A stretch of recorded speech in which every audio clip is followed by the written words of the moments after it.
বন্ধুরা, আর মাত্র কয়েকদিনের অপেক্ষা বিশ্বের অন্যতম বড় ক্রীড়া আসর কমনওয়েলথ গেম 2026-এর পর্দা উঠতে চলেছে।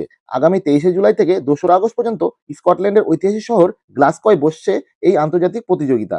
তোমাদের জানিয়ে রাখি, এই বছর বিশ্বের 74টি কমনওয়েলথ দেশের হাজারেরও বেশি ক্রীড়াবিদ এই প্রতিযোগিতায় অংশ নেবে। তবে এবারের কমনওয়েলথ গেমস আগের আসরগুলির তুলনায় কিন্তু অনেকটাই আলাদা। আর্থিক ও আয়োজনগত কারণে খেলার সংখ্যা কমিয়ে মাত্র 10টি প্রধান খেলাকেই রাখা হয়েছে।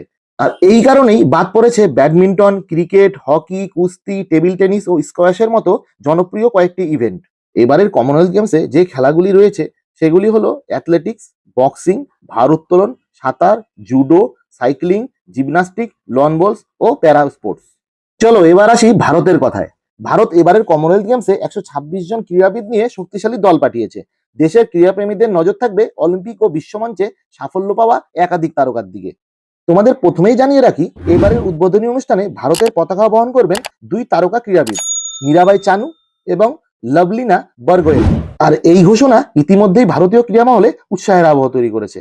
এবছর কমনওয়েলথ গেমসে ভারত যে সমস্ত খেলায় অংশ নেবে সেগুলি হলো অ্যাথলেটিক্স, বক্সিং, ভারোত্তোলন, জুডো, আর্টিস্টিক জিমন্যাস্টিক, সাঁতার, track cycling, lawn bowls, para 3x3 basketball ও অন্যান্য প্যারা ইভেন্টে।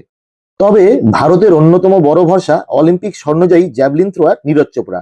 অ্যাথলেটিক্সে তার পারফরমেন্সের দিকে কিন্তু তাকিয়ে থাকবে গোটা দেশ।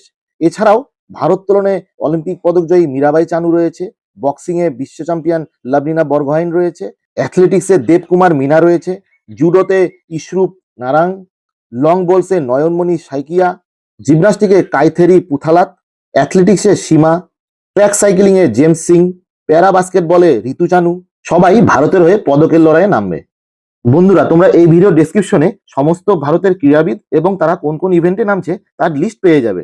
বিশেষজ্ঞদের মতে এবারের কমনওয়েলথ গেমসে ভারতের শক্তিশালী কয়েকটি ইভেন্ট কিন্তু নেই।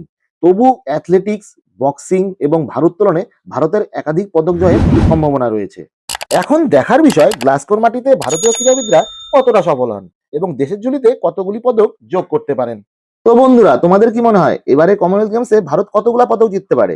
তোমাদের গুরুত্বপূর্ণ মতামত অবশ্যই কমেন্টে লিখে জানাও। আর এর পরের ভিডিওতে আমি তোমাদের বলবো কোন চ্যানেলে তোমরা এই কমনওয়েলথ গেমস সরাসরি দেখতে পারবে। আর ভারতীয় ক্রীড়াবিদদের সমস্ত খেলার সময়সূচিও তোমরা ওই ভিডিওতে পেয়ে যাবে। ভিডিওটি ভালো লাগলে অবশ্যই লাইক করে দিও, আর বন্ধুদের সাথে এই ভিডিওটি শেয়ার করে তাদেরও দেখার সুযোগ করে দাও।